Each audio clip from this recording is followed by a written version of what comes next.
Okay, let's just take a breath and look at the calendar. It is February 18th, 2026. Right.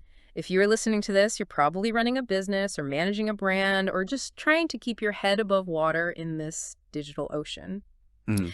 But I have to be honest, the research we have for today, it's a bit unsettling. Unsettling is probably the polite way to put it. I'd call it a seismic shift. We are looking at a stack of insights from Dave at Own the Conversation, and his opening gambit is basically this. Social media is dead.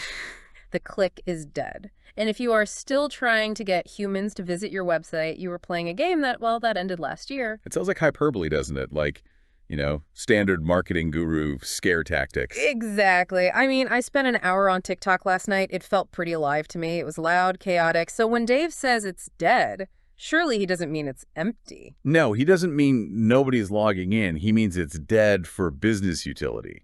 It's just become white noise. A trust vacuum, he calls it. That's the term.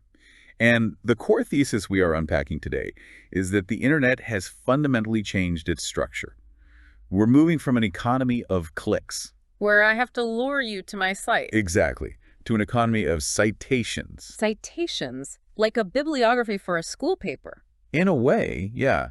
It's about whether an AI agent references your data when it answers a user's question. Okay. It's the difference between a human walking into your shop to browse and a robot butler telling the human, you want this specific item from this specific shop. And the human never even leaves their house. Never even puts on their shoes. That is a wild concept. So today, we are going to break this down into three big chunks.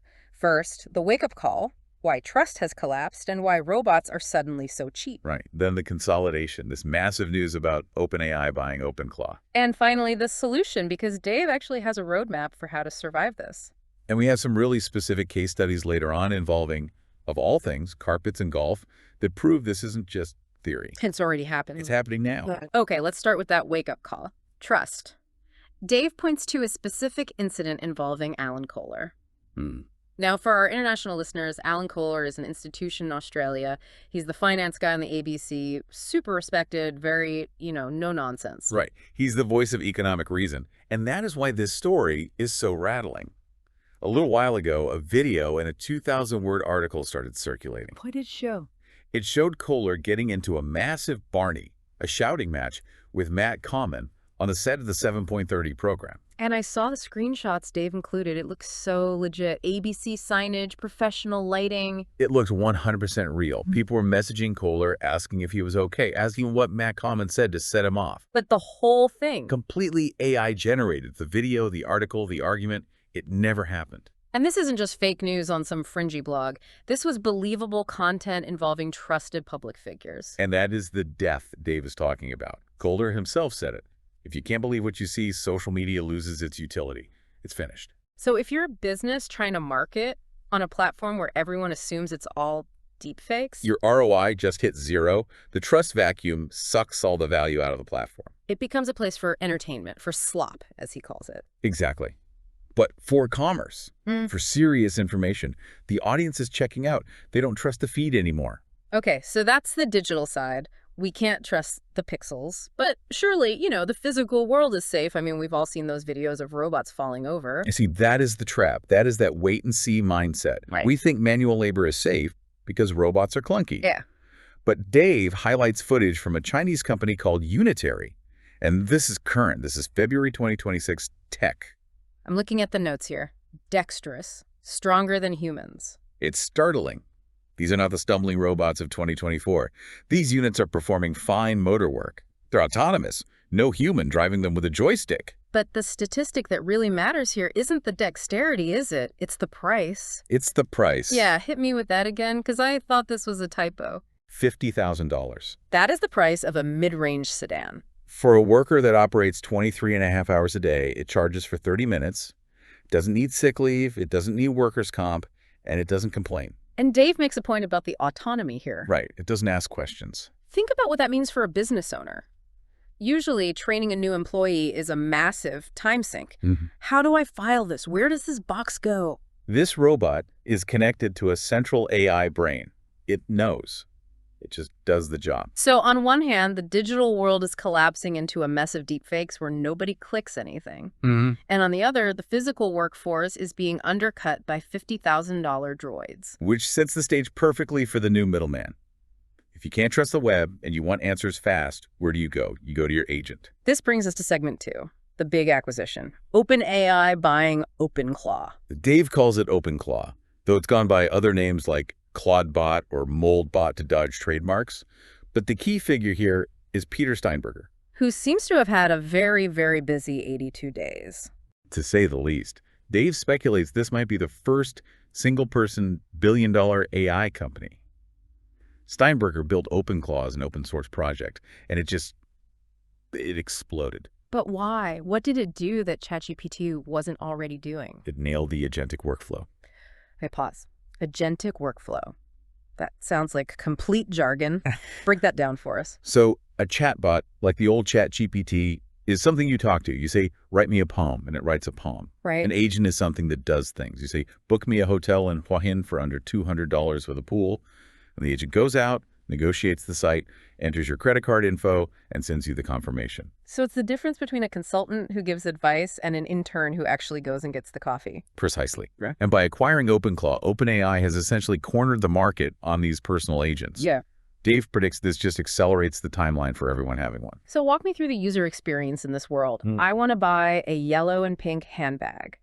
Old way, I Google it, click 5 links, scroll through ads, maybe buy one. Right. Now, you just say to your agent, find me a yellow and pink handbag. The agent, which might be in your smart glasses or an earpiece, it scans the entire web in milliseconds. wow. It filters out the scams, the out-of-stock items, the bad reviews, and it presents you with 1 or 2 options. Here is the bag. Here is the bag. Shall I buy it? You say yes. Done. But wait, if I'm the business selling that bag, nobody visited my website. Bingo. Nobody saw my banner ads. Nobody joined my newsletter. The traffic is 0. The click is dead. That sounds like a complete apocalypse for online business. If the traffic stops, the revenue stops, right? You would think so. But Dave argues, no, the revenue doesn't stop. The source of the customer changes. You aren't trying to attract the human anymore. You're trying to attract the agent. You are. Okay, this is the pivot. Segment 3, the solution. How do we survive if humans aren't clicking anymore? You have to earn the citation. You have to be the source the agent trusts. And for the first time, we actually have metrics to track this. Oh, right. Dave highlighted this. A huge update from Bing. It's massive. For years, SEO search engine optimization was a black box. But now, Bing lets site owners see a new stat. Next to clicks, you see citations. So you can literally say how many times the AI used your content to build an answer for a user. You can actually track if the robot likes you. That's incredible. And to make the robot like you, Dave says you have to change how you write. He has this rule. Design 80% of your content for machines and only 20% for humans. That sounds so backwards. We've been told for 10 years, content is king, write for the reader, tell a story. And that works if a human is reading. Yeah. But if an AI agent is scanning your site to find a specific fact like, does this carpet resist cat claws? It doesn't want a 500-word story about your grandmother's rug. No. It wants data. It wants structure. It wants a table. It wants a table. It wants clear headers. It wants question, answer. Dave's argument is that the AI is your new client. You have to package your expertise so the large language model can ingest it instantly. Let's make this concrete, because structure your data sounds a bit dry. Dave gave 3 case studies that really blew my mind. Let's start with Joaquin Hansa. Right. This is a directory site Dave built about 10 months ago, focused on Hua Hin in Thailand. It's niche. It covers things like snorkeling, island tours, laundry services. And the metrics. On Bing, he's seeing over 400 citations. Specifically, 121 citations just for queries about island tours. But how does he know the AI is actually using his data? Couldn't it be getting that info from Wikipedia or TripAdvisor? He proved it with what he calls the incognito test. He opened a clean version of ChatGPT, no history, no cookies, and just asked it, tell me about island tours in Hua Hin. The AI gave a detailed answer, but at the bottom, in the little footnotes, it cited Hua Hin Hansa. So the user got the answer without a single click. The user never saw the website, but the website provided the value. Now, for a directory site, monetization might be tricky. But look at the second case study. This is the one that really matters for businesses. Carpet Sydney. It's a Boring, practical business. The site is plain, designed almost entirely for the AI. And the stats here are the smoking gun, right? They really are. He looked at the keywords. For Berber carpet, he got 18 clicks. In the old world of SEO, 18 clicks is a failure. Yeah. You'd have fired for that. You would. But the citations, Tell me. 197. Wow. 197 times the AI used his site to answer a question. And the questions were so specific. Carpet trends, Rumpa's room carpets, and my favorite, cat-friendly carpets. I love that. Someone literally asked their AI, I have a cat who destroys everything. What should I buy? And because Carpet Sydney had a structured section on their site that clearly mapped carpet type to pet durability, the AI found it. It didn't find the competitor who wrote a poetic blog post about the softness of wool. It found the data. It found the data. It recommended Carpet Sydney. So the user asks a problem, the AI serves the specific solution from Carpet Sydney. That is a sale handed to them on a silver platter without the user ever even searching. That is topical authority. You own the answer.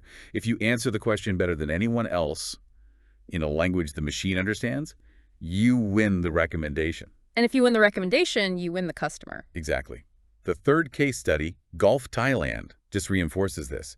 It's getting cited for golf dress code and membership fees, nitty-gritty details. It seems like the strategy is to stop being vague, stop being lifestyle, just be specific. Be the encyclopedia, not the magazine. Mm-hmm. And Dave takes this a step further with his comparison strategy. This is the killer app for 2026. This part was devious. I really liked this. It's basically psychology for robots. AI models are trained to weigh options. They love structure. They love pro versus con. So you do the AI's homework for it. Yes. You create the scorecard. If you structure your site to say, here is why our carpet is better than the leading brand, and you lay it out in a clear data table, the AI is lazy. It will use your comparison to answer a user's question. That is wild. So if I don't do this... If you don't do this, and your competitor does, the AI uses their scorecard. And I lose. You don't just lose. You become invisible. The AI says the best option is competitor B. And because the user trusts their agent, they don't double check. They just buy. It's a winner-takes-all game. It is. And Dave mentions one more risk here. Brand loyalty. Or, the death of it. Right. Because I'm not loyal to Carpet Sydney. I'm loyal to my agent. You are loyal to OpenAI or Apple or Google. Whoever provides the smartest agent owns the entire customer relationship. If you aren't in that agent's brain, if you haven't built that topical authority, you don't exist. It's like being delisted from the Yellow Pages in 1990, but a million times worse because there's no other book to look in. That's a perfect analogy. How? So let's pull this all together. We are seeing this massive consolidation. Social media is flooding with AI fakes, which is destroying trust. Robots are becoming cheap and autonomous, disrupting labor. And the way we access the internet is shifting from a browser to a personal agent. And the only way to survive as a business is to accept that your new customer is a machine. You have to feed it citations. You have to own the conversation by providing the cleanest, most structured answers in your niche. It's a lot to process. But there's one thing that's been nagging at me through this whole deep dive. And it's something Dave touched on, but I want to push it a bit further. What's that? The death of discovery. Yes. Think about it. If I rely on my agent to find my hotel, my carpet, my news, I am only seeing what the agent decides is optimal. Right. It's the filter bubble on steroids. Exactly. Part of the joy of the old internet, or even walking into a physical bookstore, is finding the thing you weren't looking for. The serendipity. The weird book. The messy website that actually had a cool product. If we move to a world of pure optimization, where the agent only serves the quote-unquote best answer based on data, we lose the edges, we lose the friction. And sometimes, friction is where the magic happens. And if that agent is owned by a single massive entity, like an OpenAI or Google, are we just living in a world curated by their algorithm? If the agent says this is the best carpet shop, do we just blindly accept it? We probably will, because it's convenient, and human beings will almost always trade freedom for convenience. That is a haunting thought to end on. We're treating the chaos of the web for the convenience of the agent. It's efficient, sure, but is interesting. That remains to be seen. A huge thanks to Dave at Own the Conversation for the roadmap. As terrifying as it might be, check out his work if you want to survive the citation economy. And thank you for listening to The Deep Dive. See you next time. Bye for now.